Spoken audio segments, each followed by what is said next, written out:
Salut! Alors dans cette vidéo, on va voir comment s'organiser quand on travaille seul et comment faire pour accomplir tous ces projets, et notamment en plus quand on bosse sur plusieurs projets différents sans travailler plus de 4 à 5 heures par jour tout en ayant du temps pour vous. C'est parti, on va s'en...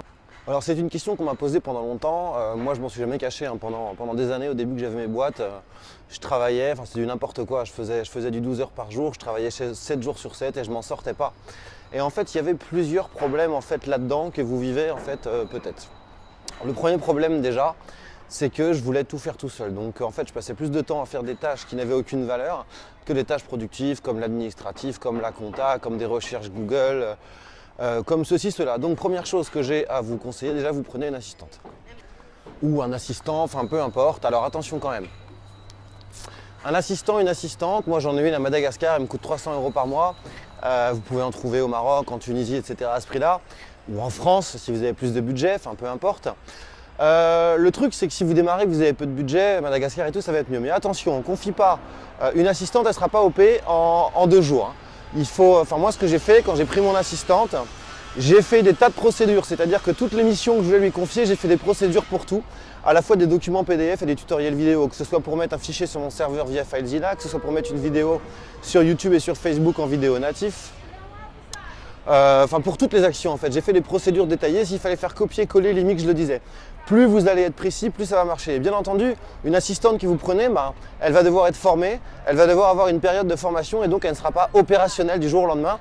Il ne faut pas vous attendre à vraiment qu'elle soit autonome avant 3 à 4 mois. Mais en tout cas, l'assistante, c'est la bonne chose. Ensuite, la deuxième chose qu'il faut faire, c'est automatiser tout ce qui peut l'être. Ça, j'en ai déjà parlé. On peut automatiser aujourd'hui, il y a des outils pour automatiser toutes vos publications sur les réseaux sociaux, pour automatiser la création de campagnes de pub sur AdWords, pour automatiser, vous pouvez créer plein de petits robots avec des outils comme eBot Studio ou eMacro pour automatiser plein de choses. Vous pouvez automatiser le scrapping, enfin ça c'est vraiment la base. Mais ça j'en ai déjà parlé, on va aller plus loin aujourd'hui. Je voulais vous donner en fait d'autres astuces qui fait que moi, comment je m'organise en fait pour travailler.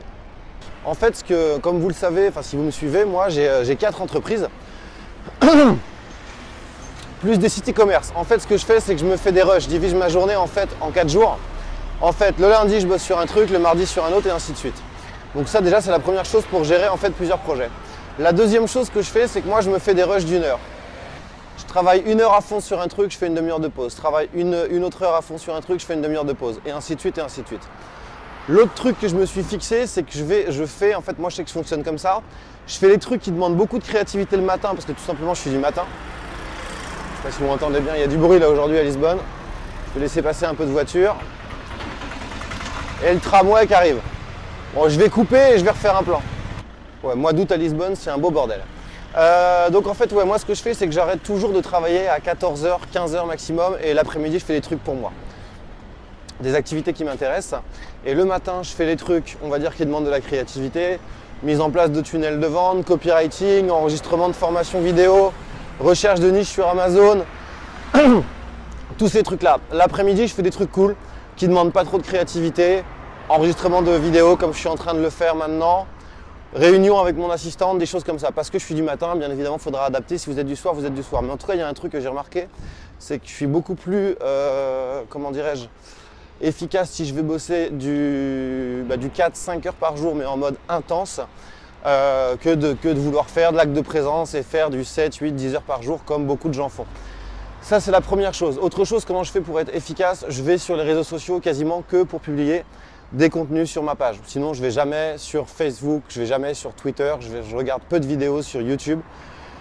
Je ne regarde pas la télé, je ne suis vraiment pas un consommateur de réseaux sociaux. Ensuite, je mets des délais pour chaque tâche, en fait, si vous voulez. Moi, je sais que, maintenant, je me connais, mais je mets dans mon agenda, en fait, à côté de chaque tâche. Alors déjà, je mets entre crochets le nom du projet, à côté la tâche et je mets un délai. Et en fait, je pense que le cerveau s'habitue. En tout cas, pour moi, ça marche comme ça. Le fait de mettre un délai fait que je détiens. Si je mets juste une tâche dans mon agenda, que je ne mets pas de délai, il y a 90% de chances que dans le temps imparti ou même à la fin de la journée, elle ne soit pas finie. Donc déjà, le fait de mettre des délais à côté de chaque tâche et de découper des grosses tâches en sous-tâches, ça fait qu'à la fin de la journée, vous avez été beaucoup plus productif. Je ne me mets jamais une tâche de 4 heures dans mon agenda. Ce sont des tâches de 1h30 grand max et en moyenne, ce sont des tâches de 1 demi-heure. Je travaille aussi par priorité. Ma priorité, c'est de faire du cash. C'est pas de traiter tout de suite les affaires à 6 mois, c'est pas voilà, c'est pas de bosser pour me donner une bonne conscience. Donc ma priorité, mes semaines commencent toujours comme ça, c'est le lancement d'une offre de la semaine. Je ne sais pas si vous avez suivi en juillet, j'ai lancé 4 offres. Donc voilà, je vais toujours commencer la semaine par exemple faire une vidéo de vente, par préparer un webinar, par préparer des emails que je compte envoyer à mes prospects et à mes clients. Je commence toujours comme ça, pour moi c'est vital. Ce qui fait que déjà le mardi, j'ai accompli les choses vitales qui font rentrer du business dans mon entreprise. Quand j'ai pas le temps, par exemple de faire des vidéos comme je le fais aujourd'hui, tout simplement je ne le fais pas, je priorise ce qui a fait rentrer du cash parce que des vidéos comme ça sur YouTube, ça fait du trafic effectivement à long terme, mais en tout cas c'est certainement pas ça qui a fait rentrer du cash cette semaine. Donc tout simplement si j'ai des choses plus importantes à faire, je ne le fais pas. Voilà, donc bien entendu il faudra adapter à votre secteur, moi c'est comme ça que fonctionne. Si un jour j'ai pas envie de bosser, je bosse pas. Tout simplement, ça sert à rien de se forcer quand on n'a pas envie. Je sais que si je suis productif, je peux faire un truc en une demi-heure. Si je ne le suis pas, si j'ai pas l'envie en tout cas ou la motivation, au bout de 2 heures, j'aurai rien fait. Donc dans ces cas-là, c'est pas la peine. Je ferme l'ordi, je vais me balader. Après, chacun son truc, moi je le vois comme ça. Donc voilà pour les conseils que j'ai à vous donner. Je répondais à une question qu'on m'a posée sur la page Facebook sur comment être productif quand on travaille tout seul.